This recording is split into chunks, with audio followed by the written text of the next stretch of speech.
data we have, it still seems to be rare that an asymptomatic person actually transmits onward to a secondary individual. I didn't quite get that. Can I hear that one more time? I'm serious. I could not tell what you just said.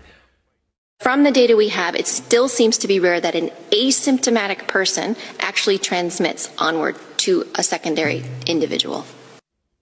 Still didn't quite get that, but Dr. Samadi went to medical school. He's been listening to doctors all of his life.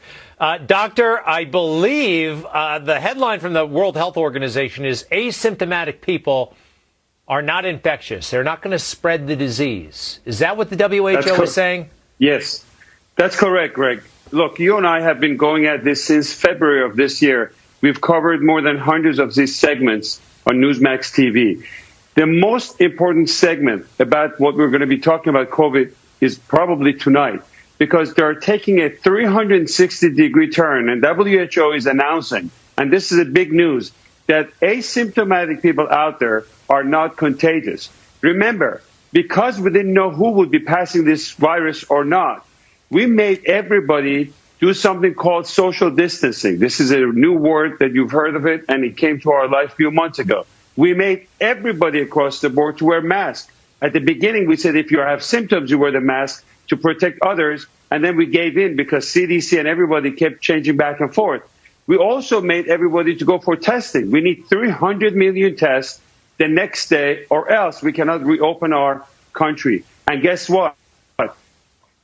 This thing is very important. It's a breaking news that if you are not symptomatic and you don't have any symptoms of fever, chills, shortness of breath, or any of those symptoms we've spoken about, the risk of passing it on to other people and being contagious is very rare.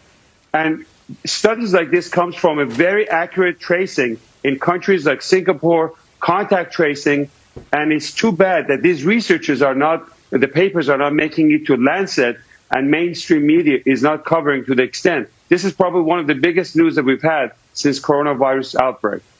It's good news. That means really we can visit people that we weren't able to visit. You know, you didn't want to go around somebody of a certain age because you could be carrying it without knowing it. This is good stuff. Thank you for that, Doctor. Right.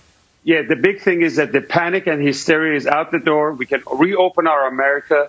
40 million people have lost their job as a result of this scientific data that was wrong. This is very big news for the country, Greg. Dr. Samadi, I like it. And for the world, you know what? It's a pandemic all over the world. Dr. Samadi, hopefully the future Surgeon General of the United States of America. I'm trying to make that happen. I think he'd be great down there. After this guy gets done, he's pretty good too. But you're great. Dr. Samadi, thank you very much.